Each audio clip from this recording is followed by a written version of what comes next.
Welcome to TG5 news. నేను రాణి. ముందుగా బులెటిన్లో హెడ్లైన్స్ చూద్దాం. నర్సంపేటలో పెద్ది సుదర్శన్ రెడ్డికి తుది వీడ్కోలు. సిఐ నరసింహగౌడ్ సస్పెన్షన్ పై బీసీ సంఘాల ఆగ్రహం.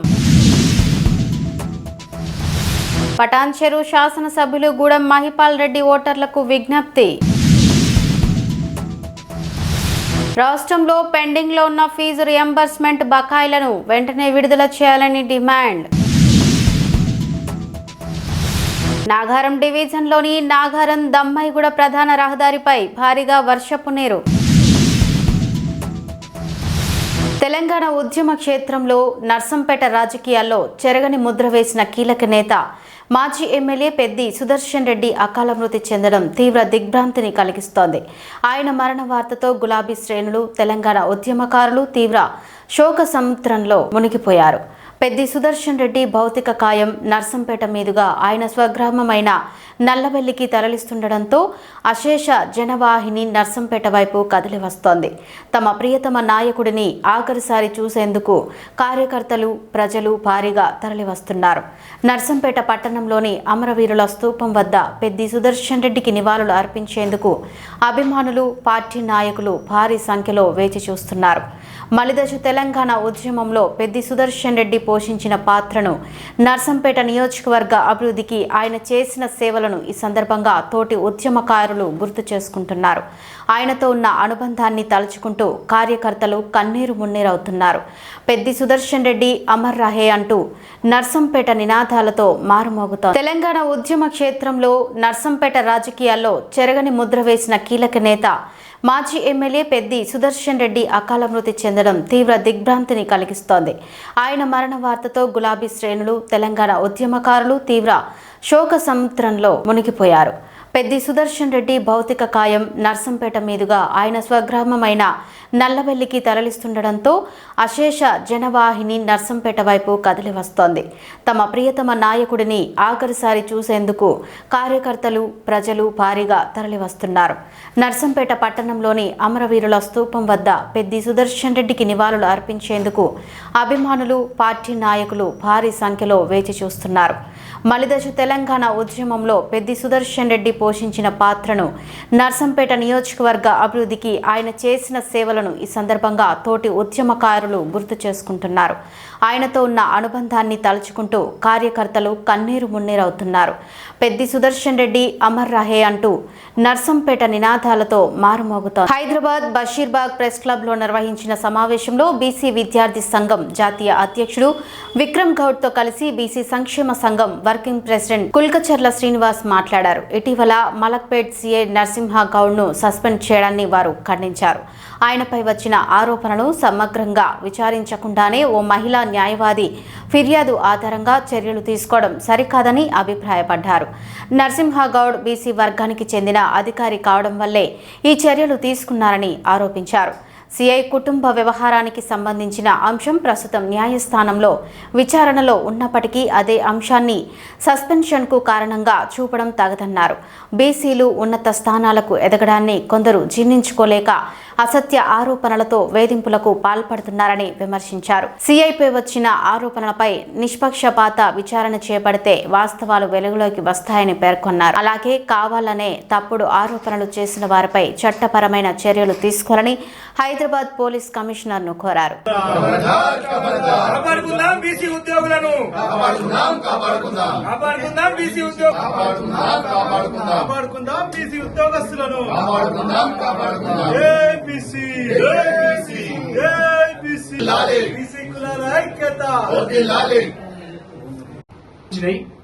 అదే విధంగా పోలీస్ డిపార్ట్మెంట్ లో పనిచేస్తున్న మహిళా అధికారులకు ఈ విషయాన్ని మేమందరం కూడా తీవ్రంగా ఖండిస్తున్నాం. ఎందుకంటే నిజంగా కానిస్టేబుల్ ఇస్తే కంప్లైంట్ ఇస్తే ఆ కానిస్టేబుల్ పేరే ఎవరు, సస్పెండ్ అయినప్పుడు ఎందుకు సస్పెండ్ చేస్తున్నాం, రీజన్ ఆఫ్ సస్పెన్షన్ కూడా రాయాలి. రీజన్ ఆఫ్ సస్పెన్షన్ ఎందుకు రాసిందంటే, రీజన్ ఆఫ్ సస్పెండ్ జరిగింది ఏంటంటే, ఎవరైతే ఈ షాదాన్ సుల్తానా నిజామీ అనే ఒక అడ్వకేట్ గా చెప్పుకునే వ్యక్తి ఈ స్టేషన్ కాదు, నారాయణగూడ, చాదర్ఘాట్, అంబర్పేట్, చాదర్ఘాట్, ఎల్బీనగర్, నల్లకుంట, చాదర్ఘాట్, కౌడిపల్లి, మెదకు హుసేన్ ఆలం ఇది గమనించాలి, రాసుకోవాలి. అందరిపైన కూడా 354 అనేది కామన్ గా వచ్చింది. ఈ 354 అంటే అదేవిధంగా సిపి గారిని తప్పుదోవ పట్టడంతో ఇప్పుడు మా అధికారులను సమాజంలో పరువు లేకుండా చేస్తే రేపు పొద్దున వాళ్ళు ఉద్యోగాలు ఎలా చేస్తారు? మా అధికారులకు ఉద్యోగ భద్రత ఏది అని చెప్పి మేము ఇక్కడ నుంచి అడగదలుచుకున్నాం.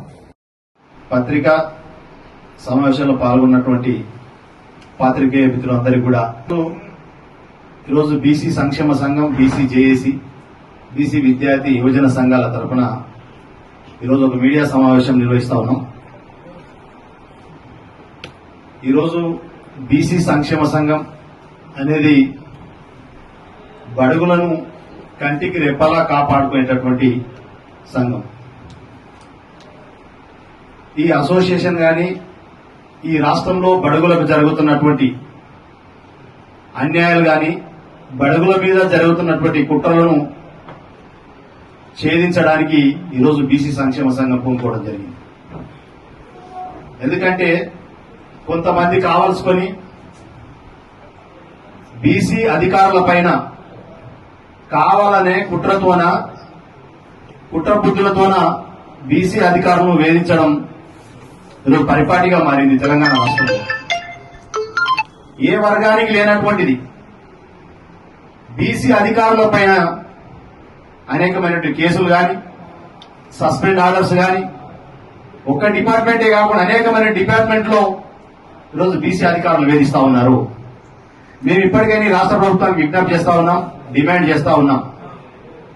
బీసీల మీద చేస్తున్నటువంటి దాడులను ప్రభుత్వం అరికట్టాలి. ఆ శాఖలో డిపార్ట్మెంట్ లో ఉన్నటువంటి హెడ్ ఆఫ్ లో ఉన్నటువంటి వారు అరికట్టాలి. కానీ అరికట్టకుండా చోద్యం చూసినట్లు చూసి ఎవరో చిన్న కంప్లైంట్ చేస్తే ఆ కంప్లైంట్ పట్టుకొని ఈరోజు బీసీ అధికారులను సస్పెండ్ చేస్తా ఉన్నారు. ఇది మంచి పద్ధతి కాదని చెప్పి కూడా మేము ఈరోజు డిమాండ్ చేస్తా ఉన్నాం.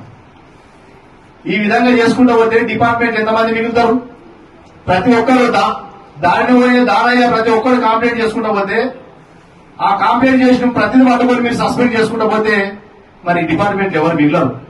కంప్లైంట్ చేసినప్పుడు విచారణ చేయాల్సిన బాధ్యత మీ మీద ఉంటది, ఎంక్వైరీ చేయాల్సిన బాధ్యత మీ మీద ఉంటది. ఎక్కడ తప్పు జరిగింది, దాని మూలం ఎక్కడుంది తెలుసుకోవాల్సిన బాధ్యత డిపార్ట్మెంట్ లేదా అని చెప్పి ఈరోజు మేము ప్రశ్నిస్తా ఉన్నాం. డిపార్ట్మెంట్ కళ్ళు మూసుకొని, ఎందుకంటే ఈరోజు మా అధికారుల పైన ఎదుగుతున్నటువంటి ఇప్పుడే బీసీ వర్గాల్లో చదువుకొని ఉన్నత ఉద్యోగాలు సాధిస్తున్నటువంటి ఈ తరుణంలో ఎదిగినటువంటి అధికారులను కుట్రబుద్ధులతో తొలగించుకుంటూ పోతే ఇది మంచి పద్ధతి కాదని చెప్పి కూడా మేము రాష్ట్ర ప్రభుత్వాన్ని డిమాండ్ చేస్తా ఉన్నాం. ఏదైతే మా మిత్రులు ఇంతకుముందు చెప్పినట్టు ఒక అడ్వకేట్, మేము కూడా అడ్వకేట్లమే, మేము కూడా అసోసియేషన్ ఉన్నాం. కానీ ఒక అడ్వకేట్ గా చలామణి అవుతున్నటువంటి ఒక లేడీ అడ్వకేట్ ఆమె, ఎందుకంటే ఆమె పైన ఉన్న కేసులు, అదేవిధంగా ఆమె పెట్టిన కేసులు, అదేవిధంగా దీంట్లో క్లియర్ గా ఎవరిపైన వచ్చినప్పుడు కనీసం వారి ఎక్స్ప్లెనేషన్ తీసుకోవడం. ఇప్పుడు సిఐ గారి పైన వచ్చినాయి, సిఐ గారిని ఎక్స్ప్లెనేషన్ అన్న తీసుకోవాలి. ఏమంటారు వాళ్ళు చెప్పేసి సస్పెండ్ చేయడం అయితే కరెక్ట్ కాదంటారు. వారి ఎక్స్ప్లెనేషన్ తీసుకోండి, దాని మీద కనీసం ఒక రోజు ఇంటి చెప్పాక నిన్నారు. మరి ఇప్పుడు 50 మంది అదే పరిస్థితి ఉంటుందా?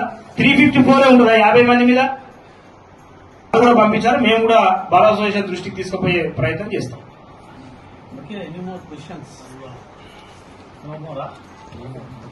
దయచేసి మా స్పెషల్ రిక్వెస్ట్ ఏంటంటే ప్రధాన ఛానల్ అందరూ కూడా ఇది టెలికాస్ట్ చేయాలి.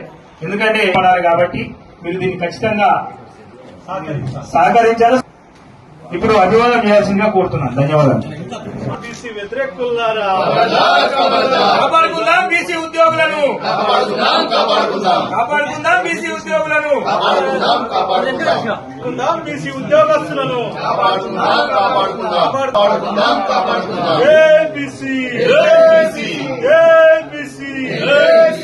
బీసీ కులాల ఐక్యత ఐక్యత.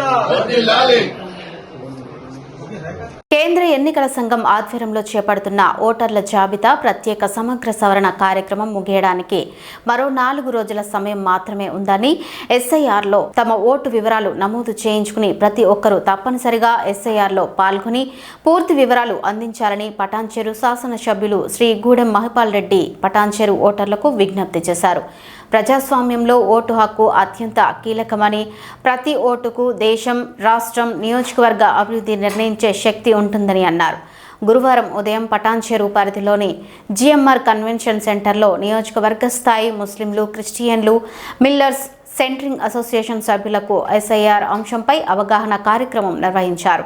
ఈ సందర్భంగా ఆయన మాట్లాడుతూ గత 40 రోజులుగా ఎస్ఐఆర్ అంశంపై నియోజకవర్గ వ్యాప్తంగా సమావేశాలు, సదస్సులతో పాటు వివిధ మాధ్యమాల ద్వారా ఓటర్లకు అవగాహన కల్పిస్తున్నామని తెలిపారు.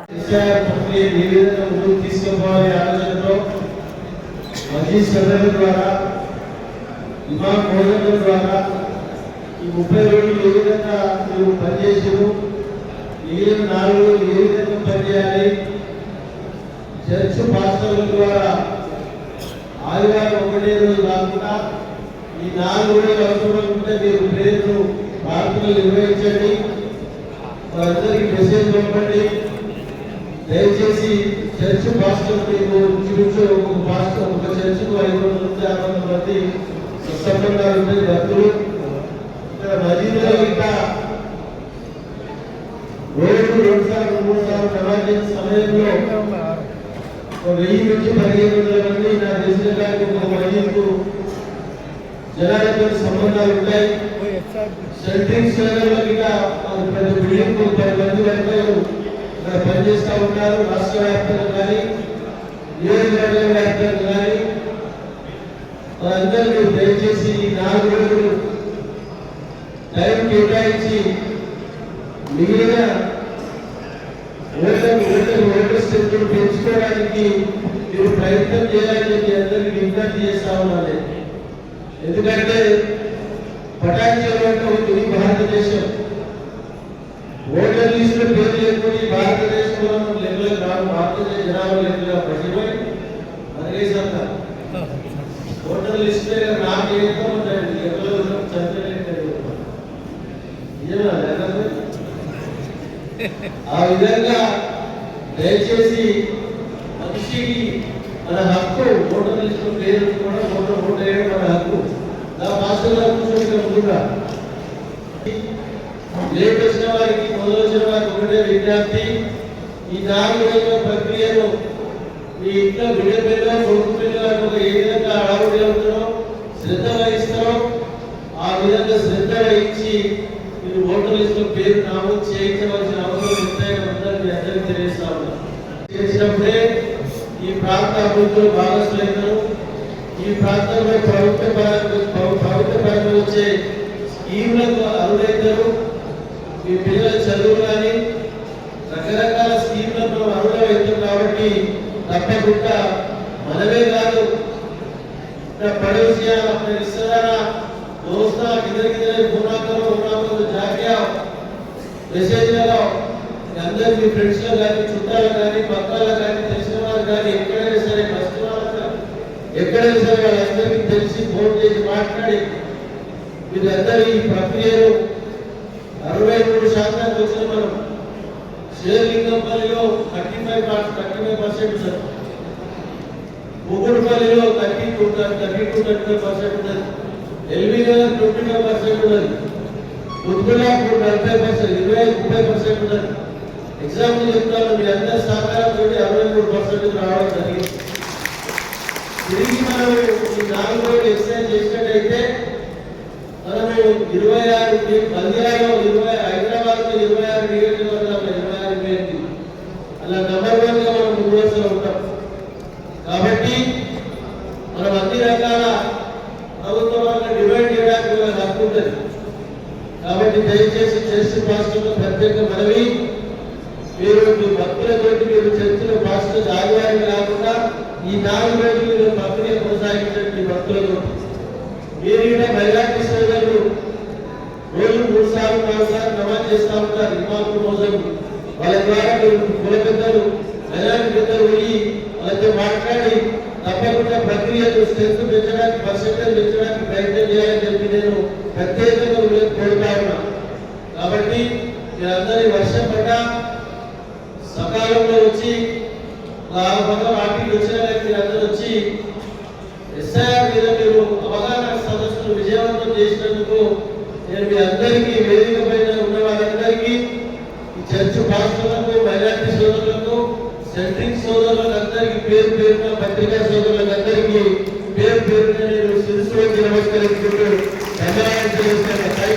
రాష్ట్రంలో పెండింగ్లో ఉన్న ఫీజు రియంబర్స్మెంట్ బకాయిలను వెంటనే విడుదల చేయాలని డిమాండ్ చేస్తూ జాతీయ బీసీ సంక్షేమ సంఘం ఆధ్వర్యంలో హైదరాబాద్లో విద్యార్థుల మహా ర్యాలీ నిర్వహించారు. సుమారు 14 లక్షల మంది విద్యార్థుల భవిష్యత్తును దృష్టిలో ఉంచుకుని 8,000 కోట్ల బకాయిలను విడుదల చేయాలని, ఫీజు రియంబర్స్మెంట్ క్యాలెండర్ను ప్రకటించాలని ప్రభుత్వాన్ని డిమాండ్ చేశారు. రాష్ట్రంలో పెండింగ్లో ఉన్న ఫీజు రియంబర్స్మెంట్ బకాయిలను వెంటనే విడుదల చేయాలని డిమాండ్ చేస్తూ హైదరాబాద్లో విద్యార్థులు మహా ర్యాలీ నిర్వహించారు. 8,000 కోట్ల బకాయిలను విడుదల చేయడంతో పాటు పాత విధానంలోనే ఫీజు రియంబర్స్మెంట్ కొనసాగించాలని ప్రభుత్వాన్ని కోరారు.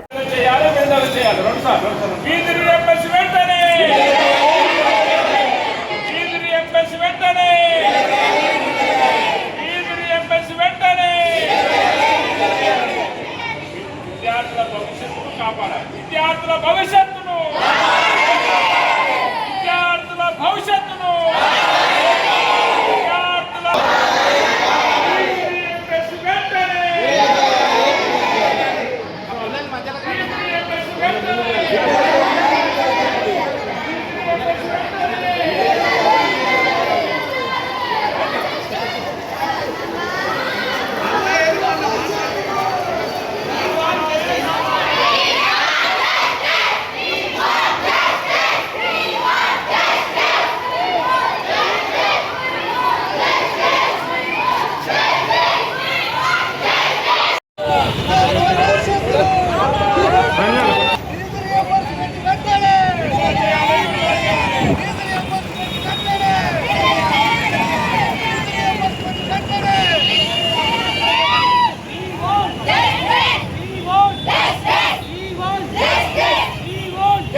ఈరోజు జాతీయ బీసీ సంక్షేమ సంఘం రాష్ట్ర వ్యాప్తంగా అన్ని జిల్లాల్లో, మండల కేంద్రాల్లో రాష్ట్ర వ్యాప్తంగా విద్యార్థుల మహారాలి కార్యక్రమాన్ని నిర్వహిస్తున్నాం. ఈ కార్యక్రమానికి వివిధ బీసీ ఉద్యమ సంఘాలు, ప్రజా సంఘాలన్నీ కూడా, విద్యా సంఘాలన్నీ కూడా మాతో కలిసి వచ్చినాయి. మేము గత కొంతకాలంగా తెలంగాణ రాష్ట్రంలో బకాయిలున్న 8,000 కోట్ల డబ్బును రిలీజ్ చేయమని ప్రభుత్వానికి విన్నవిస్తున్నా, ఉద్యమాలు చేస్తున్న ప్రభుత్వం పెడచోన పెట్టి విద్యార్థుల డిమాండ్ న్యాయపరమైన డిమాండ్ ఇది. కాంగ్రెస్ పార్టీ కామారెడ్డి డిక్లరేషన్లో ఎన్నికల ముందు మేము అధికారంలోకి వస్తే ఇప్పటివరకు బకాయిలున్న మొత్తం విద్యార్థుల ఫీజు రియంబర్స్మెంట్ రిలీజ్ చేస్తామని చెప్పింది. మరి వాళ్ళు ప్రభుత్వానికి అది నమ్మి ప్రజలు ఓట్లేసారు. ఓట్లేసిన తర్వాత అధికారంలోకి వచ్చిన కాంగ్రెస్ 3 సంవత్సరాల కాలంలో నిధులు విడుదల చేయకుండా విద్యార్థులను ఇబ్బంది పెడుతుంది. మరి ఈ ఫీజు రియంబర్స్మెంట్ పథకం 2008 ఆనాటి కాంగ్రెస్ ప్రభుత్వం అధికారంలో ఉన్నప్పుడు వైఎస్ఆర్ గారి హయాంలో వాళ్ళు నిర్మించిందే ఈ పథకం. మరి ఈ పథకం ఇప్పుడు 19 సంవత్సరాలుగా నిర్విరామంగా తెలంగాణ ఉమ్మడి ఆంధ్రప్రదేశ్లో దాదాపుగా 1,60,00,000 మంది విద్యార్థులు చదువుకొని ఈ పథకం ద్వారా గొప్ప ఆర్థిక సామాజిక మార్పుకు నాంది పలికిన పథకం ఇది. మరి బీసీల వాటా, బీసీల కొరకు మీరు అధికారంలోకి వచ్చిన తర్వాత 10 లక్షల కోట్లు బడ్జెట్ పెట్టారు. 4 లక్షల కోట్ల అప్పులు తీసుకొచ్చారు. 14 లక్షల కోట్ల ఖర్చు పెట్టిన మీరు 8,000 కోట్లు 14 లక్షల మంది విద్యార్థుల భవిష్యత్తు ముడిపడి ఉన్న 8,000 కోట్లు రిలీజ్ చేయడానికి మీకు ఎందుకు కష్టమవుతుంది? మీరు ఏ ప్రజా సంఘాలు అడిగినాయని, ఎవరు డిమాండ్ చేసిరని మూసి సుందరీకరణకు 1,50,000 కోట్లు అంటారు. 1,00,000 కోట్లు పెట్టి కోర్టు సిటీ పెడతా అంటారు. 1,000 కోట్లు పెట్టి కాంట్రాక్ట్లు ఇస్తారు. కమిషన్లు తీసుకొని కాంట్రాక్టులకు బిల్లులు ఇస్తున్నారని మీ సచివాలయంలోనే ధర్నాలు చేస్తున్నారు కదా కాంట్రాక్టర్లు వచ్చి. మరి మేము ఇన్నాళ్ళు రోడ్లు ఎక్కి మేము ధర్నాలు చేస్తుంటే మీరు ఎందుకు పట్టించుకోవట్లేదు? మా బడ్జెట్ కాదా ఇది? మా భాగం లేదా బడ్జెట్లో? మా న్యాయంగా మాకు రావాల్సిన బడ్జెట్లో ఫీజు బకాయిలు అనేది రిలీజ్ చేయండి. ఇప్పటికే కాలేజీలు సతమతం అవుతున్నాయి. పాస్ అయిన విద్యార్థులకు సర్టిఫికేట్ రాక, పై చదువులకు వెళ్ళలేక, ఉద్యోగాలకు వెళ్ళలేక ఆగమయ్యే పరిస్థితులు ఉన్నాయి. మరి ఇలాంటి పరిస్థితుల్లో ఇప్పటికైనా రేవంత్ రెడ్డి గారు స్పందించి వెంటనే తీసుకోవాలి. మన రేవంత్ రెడ్డి గారు అంటారు కృష్ణయ్య గారు ఇక్కడ ఎందుకు ఉద్యమాలు చేస్తారని. కృష్ణయ్య గారు ఆయన ప్రజానాయకుడు, 50 సంవత్సరాల నుంచి ఉద్యమాలు చేస్తున్న ఉద్యమ నాయకుడు. ఆయన పెద్దల సభలో రాజ్యసభ సభ్యుడిగా ఉన్నాడు.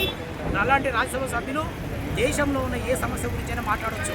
మరి అలాంటిది మీరు ఇక్కడ ఎందుకు మాట్లాడతారు? మీరు ఫీజు రింబర్స్మెంట్ ఎందుకు అడుగుతారని ఎట్లా అడుగుతున్నారు రేవంత్ రెడ్డి గారు? మీరు వెళ్ళి వేరే రాష్ట్రాల్లో వ్యాపారాలు చేసుకోవట్లేదా? వేరే రాష్ట్రాల్లో పార్ట్నర్లతో మీరు డీల్ చేయట్లేదా? మరి మా సమస్యలని పరిష్కరించమంటే సమస్యని ఎట్లా పరిష్కరించాలన్న విషయాన్ని పక్కన పెట్టి ఎందుకు బురద తల్లుతున్నారు? ఇప్పటికైనా మీరు కళ్ళు తెరిచి ఈ సమస్యను పరిష్కరించండి. 14 లక్షల విద్యార్థుల భవిష్యత్తు మీ నిర్ణయం మీద ఆధారపడి ఉంది. ఇప్పటికైనా దయచేసి వెంటనే బకాయిలున్న వెంటనే విడుదల చేయాలి. అలాగే ఫీజు రింబర్స్మెంట్ మీరు ఎట్లా విడుదల చేస్తారు, ఏం చేస్తారన్న విషయాన్ని దానికి సంబంధించిన ఒక క్యాలెండర్ను కూడా రూపొందించి కంప్లీట్ చేయాలని చెప్పేసి ఈ వేదిక ద్వారా మేము డిమాండ్ చేస్తున్నాం. మేడ్చల్ మల్కాజ్గిరి జిల్లాలో కురుస్తున్న ఎడతెరిపి లేని వర్షాలు ప్రజలను తీవ్ర ఇబ్బందులకు గురి చేస్తున్నాయి. నాగారం డివిజన్లోని నాగారం దమ్మాయిగూడ ప్రధాన రహదారిపై భారీగా వర్షపు నీరు నిలిచిపోవడంతో వాహనాల రాకపోకలకు అంతరాయం ఏర్పడింది. భవానీనగర్ ప్రాంతంలోనూ రోడ్లు చెరువులను తలపించేలా మారడంతో స్థానికులు తీవ్ర అసౌకర్యానికి గురయ్యారు. సమాచారం అందుకున్న మన్సూన్ ఎమర్జెన్సీ హైడ్రా టీం వెంటనే రంగంలోకి దిగి తాత్కాలిక కాలువలు తవ్వి నిల్వ నీటిని డ్రైనేజ్ హోళ్లకు మళ్లించింది. దీంతో రోడ్లపై నిలిచిన నీరు తొలగి పరిస్థితి సాధారణ స్థితికి చేరుకుంది. వర్షాకాల అత్యవసర పరిస్థితులను ఎదుర్కొనేందుకు ప్రత్యేక హైడ్రా టీంను ఏర్పాటు చేసినట్లు అధికారులు తెలిపారు. సమస్యలు కనిపించిన వెంటనే అధికారులకు సమాచారం అందించాలని ప్రజలకు సూచించారు.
బీఆర్ఎస్ వర్కింగ్ ప్రెసిడెంట్ కేటీఆర్ కోర్టుకు హాజరైన సందర్భంగా పలువురు మాజీ మంత్రులు, ఎమ్మెల్యేలు, పార్టీ సీనియర్ నేతలు ఆయనకు సంఘీభావం తెలిపారు.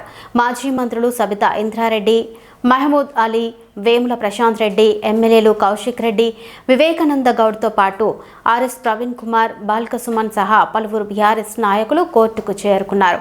భారీ సంఖ్యలో తరలివచ్చిన బీఆర్ఎస్ కార్యకర్తలతో కోర్టు పరిసరాలు గులాబీ శ్రేణులతో సందడిగా మారాయి.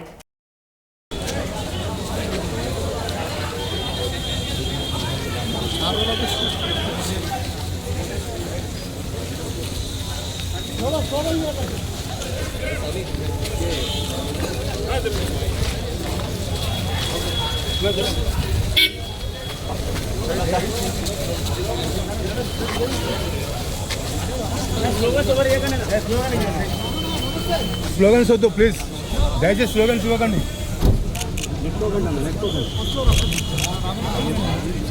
ఆగండి ఆగండి.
స్లోగన్స్ వద్దు ప్లీజ్, దయచేసి స్లోగన్స్ ఇవ్వకండి.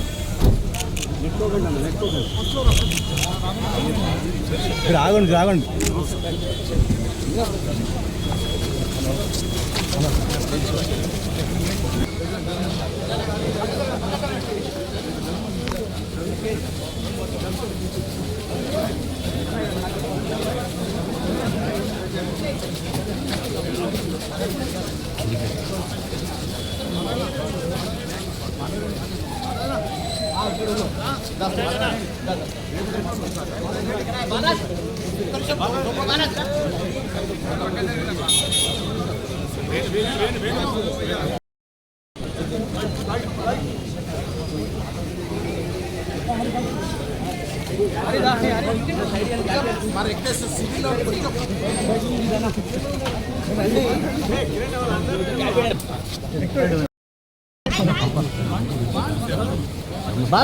అందరు పైకి రావాలి. పండి పండి.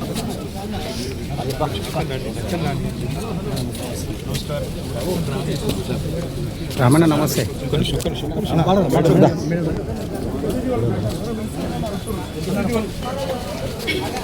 బులెటిన్ ముగించే ముందు హెడ్లైన్స్ మరోసారి చూద్దాం. నర్సంపేటలో పెద్ది సుదర్శన్ రెడ్డికి తుది వీడ్కోలు. సిఐ నరసింహగౌడ్ సస్పెన్షన్పై బీసీ సంఘాల ఆగ్రహం. పటాన్చెరు శాసనసభ్యులు గూడెం మహిపాల్ రెడ్డి ఓటర్లకు విజ్ఞప్తి. రాష్ట్రంలో పెండింగ్లో ఉన్న ఫీజు రియంబర్స్మెంట్ బకాయిలను వెంటనే విడుదల చేయాలని డిమాండ్. నాగారం డివిజన్లోని నాగారం దమ్మాయిగూడ ప్రధాన రహదారిపై భారీగా వర్షపు నీరు. ఇవి ఇప్పటివరకు ఉన్న అప్డేట్స్. మరిన్ని అప్డేట్స్ కోసం చూస్తూనే ఉండండి TG5 న్యూస్.